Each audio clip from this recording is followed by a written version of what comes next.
Senhor, meus irmãos. Amém. Abra sua Bíblia, por gentileza, no Evangelho. Hoje eu vou pregar em Gênesis, meu irmão. Abra Gênesis, por favor. Capítulo de número 22. Enquanto os irmãos localizam a referência, eu quero agradecer ao Senhor, nosso Deus, que nos concede tão rica oportunidade para podermos fazer uso da palavra do Senhor. É sempre gratificante poder estar na nossa igreja para ministrar a palavra de Deus. Agradeço também os nossos pastores, pastor Eliseu, pastor Marcos, obrigado uma vez mais pela confiança de nos ceder a tribuna para ministrar. Aos meus amigos obreiros, os quais me ladeiam aqui, Deus abençoe. Todos os irmãos que aqui se faz presente, os irmãos da plataforma do YouTube, Deus abençoe também muito. E eu peço oração dos intercessores, porque tomei um golpe de ar, minha voz está meio prejudicada, mas eu vou devagar, vamos cumprir a nossa missão para a glória do Senhor Jesus. Quem encontrou Gênesis capítulo de número 22, verso 1, diga glória a Deus. O texto sagrado diz: e aconteceu depois destas coisas, que tentou Deus a Abraão e disse-lhe: Abraão, e ele disse: eis-me aqui. E disse: toma agora teu filho, o teu único filho Isaque, a quem amas, e vai-te à terra de Moriá, e oferece-o ali em holocausto sobre uma das montanhas que eu te direi. Versículo 10, por favor. E estendeu Abraão a sua mão e tomou o cutelo para imolar o seu filho. Mas o anjo do Senhor lhe bradou desde os céus e disse: Abraão, Abraão. E ele disse: eis-me aqui. Então disse: não estendas a tua mão sobre o moço e não lhes faças nada, porquanto agora sei que temes a Deus, e não me negaste o teu filho, o teu único. Então levantou Abraão os seus olhos e olhou, e eis que um carneiro detrás dele, travado pelas suas pontas no mato. E foi Abraão, e tomou o carneiro, e ofereceu em holocausto em lugar de seu filho. E chamou Abraão o nome daquele lugar: o Senhor proverá, donde se diz até o dia de hoje: no monte do Senhor se proverá, e há diga, e diz amém. Amém. Podem se assentar, meus irmãos. Meus irmãos, o texto que nós acabamos de fazer menção através da leitura é um dos textos que eu mais aprecio nas Escrituras Sagradas, e haja vista que todos nós que somos amantes das Escrituras Sagradas temos personagens das Escrituras que nos ensinam lições extraordinárias e que mexem de uma forma diferenciada. Obviamente, Jesus é o personagem mais extraordinário que a Bíblia Sagrada nos revela, nos apresenta. Assim como muitos apreciam Moisés, outros apreciam de uma forma extraordinária Davi, outros apreciam de uma forma também muito especial o apóstolo Paulo, João Batista, dentre outros personagens. O personagem que mais aprecio no texto bíblico é Abraão, por todo o contexto, por toda a importância que Abraão tem dentro do contexto da história bíblica, da importância, do peso que a fé deste patriarca tem nas Escrituras Sagradas. Abraão, quando foi chamado por Deus, eu sei que todo mundo aqui da DIG sabe Bíblia, é só para te fazer lembrar aquilo que você já sabe. Abraão foi chamado por Deus, foi escolhido por Deus, dentro de um contexto de impossibilidade, dentro de um contexto onde, se tivéssemos que escolher alguém, jamais escolheríamos Abraão para tamanha promessa a qual Deus fez. Porque nós que somos seres humanos, nós escolhemos por critérios, não somente a aparência, conta muito, tá? Conta muito a aparência para nós, mas também aptidões, um currículo bem elaborado. E se você for fazer algum tipo de entrevista de emprego, o que vai pesar de uma forma bem considerável é ter o nível superior concluído, ou falar inglês, fica a dica para os jovens. E nós vamos sempre escolher as pessoas pelas qualidades, pela aparência, pela postura, é um conjunto que sempre vai agregar. Mas quando Deus olhou para Abraão, um senhor de idade bem avançada, 75, Sara também com a sua idade avançada e estéril, e Deus olha para Abraão e escolhe aquilo que ninguém jamais iria escolher. Abraão, dentro desse contexto, não somente por conta de si mesmo, mas também por conta da sua esposa, de impossibilidade de gerar, Deus faz uma promessa para ele. Olha, você vai ser pai de uma multidão de nações. Interessante isso, que nem gerar Sara poderia gerar. Mas Deus fala para o Abraão, você vai ser pai, e a mulher não poderia gerar. Isso aqui é extraordinário, porque a promessa de Deus, a escolha que Deus faz, nunca será pela nossa aparência, nunca será porque falamos bem, nunca será por postura, ou muito menos por conta bancária. O que chamou a atenção de Deus na vida de Abraão foi a capacidade de acreditar naquilo que ele não enxergava. E é dessa forma que Deus olha para nós, os crentes da DIG. Às vezes a gente não está enxergando absolutamente nada. Às vezes os nossos olhos não estão contemplando nada. Mas assim como Abraão, nós cremos que Deus é poderoso para trazer à existência aquilo que não existe. Esse personagem é extraordinário, esperou 25 anos, 25 longos anos, para que se cumprisse uma promessa que Deus fez. E quando essa promessa se cumpre, agora capítulo 22, Isaque, o filho da promessa, já havia nascido, já estava em posse de Abraão e de sua família. Deus fez a Abraão um pedido. Abraão, esse filho que você esperou 25 anos, esse filho que você aguardou com tanta ansiedade, é tanto que precipitou em determinados momentos da trajetória, eu quero esse filho para mim, mas eu quero em holocausto. Você não somente vai sacrificar o seu filho, como vai queimar e entregar todinho para mim. Quando Deus fez esse pedido para Abraão, ele não hesita. O texto que nós lemos diz que Deus tentou. Só que por respaldo bíblico, no que está escrito em Tiago, que Deus não pode ser tentado pelo mal e a ninguém Deus tenta. A palavra mais apropriada aqui é que Deus provou ou experimentou Abraão.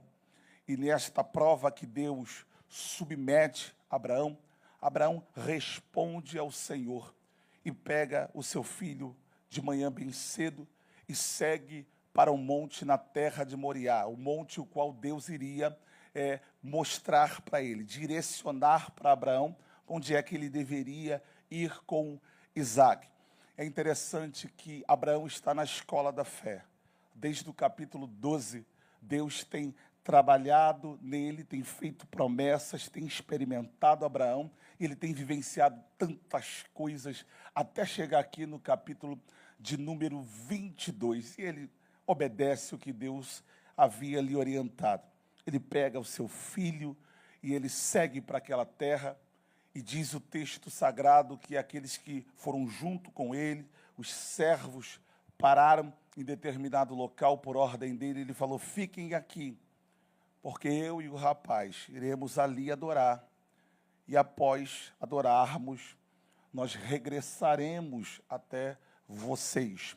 O texto diz que ele sobe o monte junto com seu filho, e Isaac faz aquela pergunta que todo mundo aqui sabe: cadê o cordeiro? Onde está o cordeiro? Porque ele viu todos os elementos do sacrifício, exceto o objeto de sacrifício. E Abraão responde para ele: Deus proverá para si um cordeiro. E lá em cima no monte, quando Abraão já está com o altar preparado, o seu filho amarrado sobre aquele altar, o texto sagrado diz que ele ergue a mão, e quando ele vai descer a mão sobre Isaac, para entregar Isaac ao Senhor, o anjo do Senhor brada e diz para ele não fazer tal coisa, e aparece um cabrito amarrado pelos chifres no mato, onde ele pega e substitui o seu filho. Esse texto é um texto muito extraordinário, e tem lições que nós podemos aprender com esse texto. E eu quero aqui extrair algumas lições a partir de agora, nesse texto, com a ajuda de Deus, e eu tenho certeza que será bênção para as nossas vidas.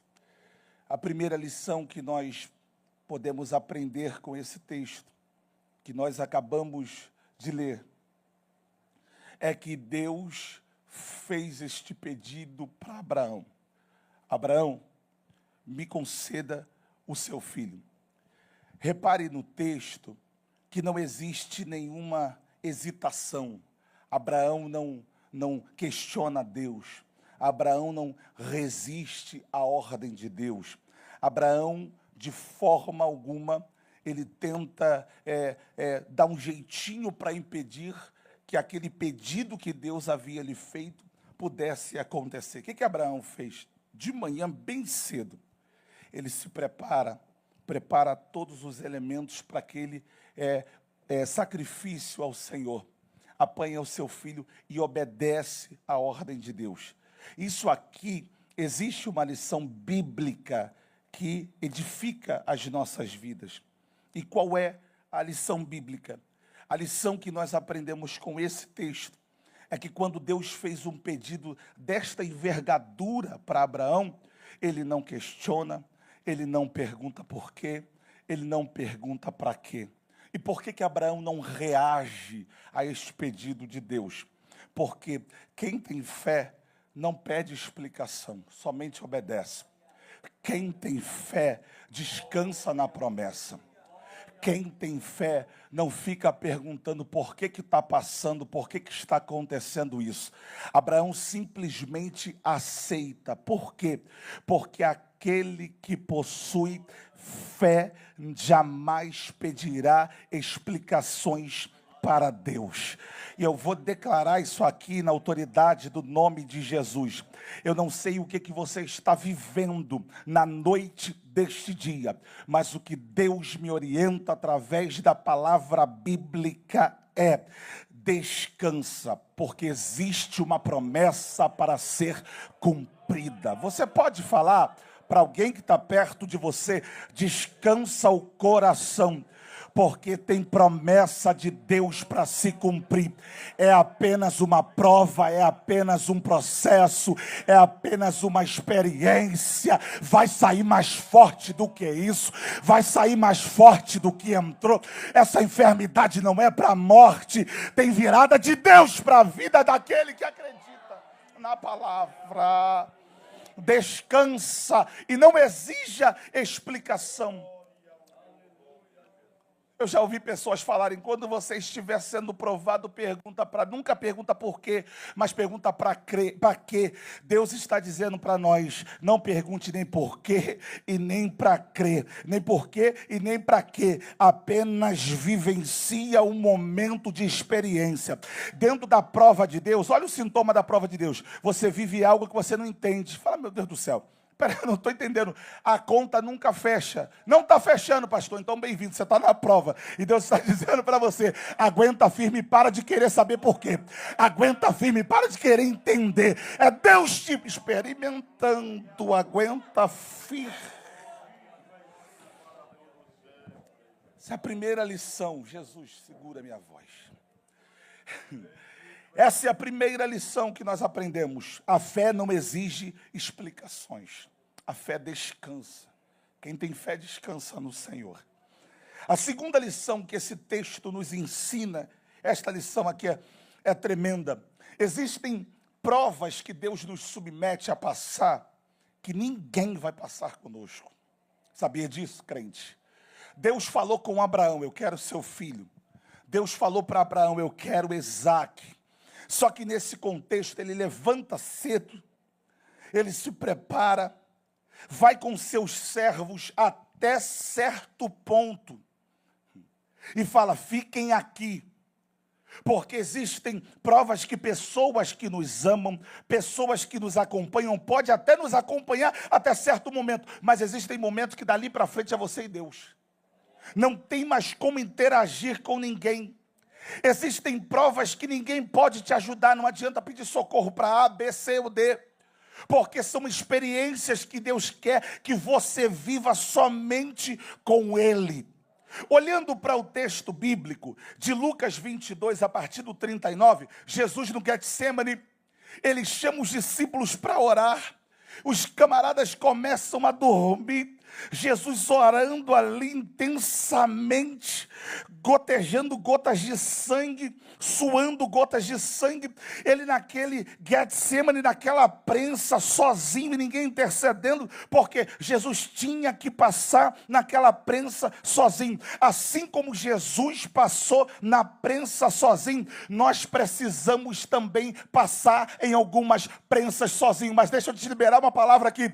Pode ser que você não encontre ninguém do teu lado, porque você tem que passar só. Mas assim como aconteceu com Cristo, Deus sempre providenciará um anjo para nos confortar. E Deus está dizendo para a tua vida, não vai ter ajuda humana, mas tem conforto do céu. Tem conforto do céu para a sua vida. Alguém recebe a palavra de Jesus nessa noite. Fala para quem está perto de você, suporta. Não tem ajuda de baixo, mas tem conforto de cima. Não tem ombro amigo, mas tem um Deus amigo que estende a mão para nos ajudar. Aleluia, suporta esse processo aí. Você do YouTube também, essa palavra é para você. Suporta esse processo aí, suporta esta provação aí, porque depois dela tem algo grande de Deus para se manifestar na sua vida. Glória a Jesus, glória a Jesus. Tem mais uma lição que esse texto nos ensina. E olhando para esse texto, a Bíblia Sagrada nos faz entender que Abraão sobe ao cume daquele monte. E quando ele levanta a mão para imolar o seu filho em sacrifício ao Senhor. Quando ele levanta a mão para descer, para imolar o filho, o anjo do Senhor brada dizendo, não faça tal coisa. Isso aqui tem uma lição muito extraordinária para nós. E qual é a lição que esse texto ele nos ensina aqui? É que Deus jamais vai permitir uma prova exceder o nosso limite. Deus jamais vai permitir alguma coisa passar daquele ponto que Ele estabeleceu. Esse texto nos faz entender que Deus jamais nos permitirá a passar por algo que não temos estrutura para passar. Tudo que nós estamos vivenciando, Deus nos preparou. E tem algo de Deus para dizer para você: tem limite. Daí piorar não fica. Piorar não vai. Fica mais difícil, não vai. Por quê? Porque Deus conhece o nosso limite. Abraão foi provado até o limite, e nós jamais excederemos o limite na provação. Por quê? Porque Deus cuida de nós nos mínimos detalhes, e diz para Adig: daí não vai passar, porque eu conheço a tua estrutura, eu lembro que você é pó. Deixa eu liberar essa palavra para alguém que possa estar atravessando um momento de crise. Deus está dizendo para você: suporta, aguente, porque daí não vai passar. Deus vai provar até o limite, depois do limite não passa. Quando chegar no limite tem escape, tem providência de Deus, tem bênção de Deus chegando para a tua casa. Alguém pega a palavra e recebe nessa noite. Fala para esse vizinho aí: suporta que Deus conhece teu limite. Suporta que não vai passar do que Ele estabeleceu. Suporta porque o limite não será excedido. Suporta porque Deus está ao teu lado. Suporta porque tua família não vai afundar. Suporta porque a tragédia não vai entrar. Suporta porque tua casa não vai quebrar. Deus conhece o teu limite. Deus conhece. Deus conhece. Deus conhece. Último ponto da ministração desta noite. Eu quero falar rapidamente sobre por que Deus nos prova. A gente responde rapidinho aqui e já encerra. Por que Deus nos prova? Deus nos prova para dar crescimento à nossa fé. Existem propósitos na prova de Deus. Não é porque Ele quer nos ver sofrer ou porque Ele sente prazer em ver-nos sofrendo. Não, existe propósito. Porque depois da prova, depois do processo que passarmos, a nossa fé jamais será a mesma de quando entramos no processo. Deus está dizendo: você vai sair mais crente desse processo.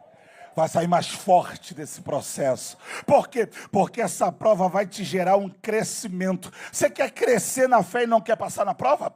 A prova não é para nos destruir. A prova não é para nos abater. É apenas para nos fazer crescer na fé. Depois dessa prova, depois que esse mal for curado do seu corpo, a sua fé será maior. Depois que a providência chegar na tua casa, a tua fé será maior. Depois que você vencer esse processo que está vivendo, vai ser melhor, vai ser uma fé mais robusta. Deus está dizendo: eu estou te dando crescimento. Vai crescer na fé, para a glória do Senhor Jesus. Por que Deus nos prova? Deus nos prova para nos aprovar na escola da fé. Olha a diferença de provação para tentação. A tentação tem a finalidade de extrair de nós o pior. A provação tem a finalidade de extrair de nós o melhor. E o que Deus está dizendo para nós? Eu estou na expectativa de você sair aprovado dessa. Fala para esse crente que está perto de você: vai sair aprovado. Não vai ficar no deserto dessa prova não, vai ser aprovado. Fala aí, me chama depois no culto e ações de graça, vai sair aprovado. Continue crendo, vai sair aprovado. Deus está dizendo para você: eu estou te provando para te aprovar. A prova não é para reprovar, a prova é para aprovar. Obrigado, Jesus, que maravilha. Abra comigo em 2 Coríntios 1, 3, e a gente encerra. 2 Coríntios, capítulo 1, versículo 3. Segunda carta que Paulo escreveu aos Coríntios, capítulo 1, e versículo de número 3 e versículo de número 4. E a gente responde aqui a última pergunta desse tópico: por que Deus nos prova? Quem encontrou, diga glória a Deus. Vamos ler juntos, versículo 3 e versículo 4, ao som do 3. 1, 2, 3.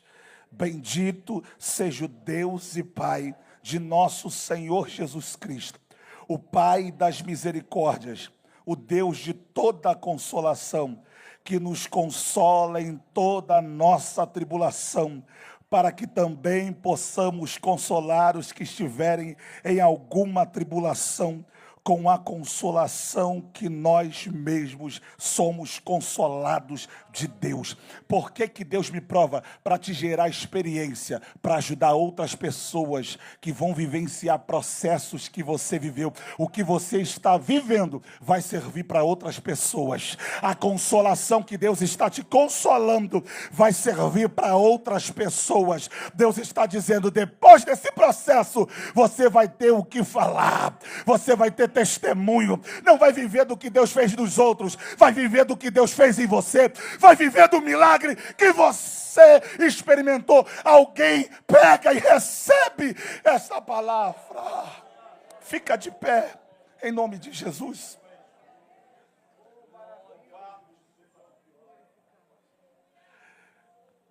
Glória a Jesus. Glória a Jesus. Fala para quem está do seu lado, enquanto o ministério de louvor já entra adorando o Senhor. Você fala para quem está do seu lado: essa experiência vai servir para outros. Deus vai usar você naquilo que você será consolado, para louvor, para a glória do nome do Senhor Jesus. A minha fé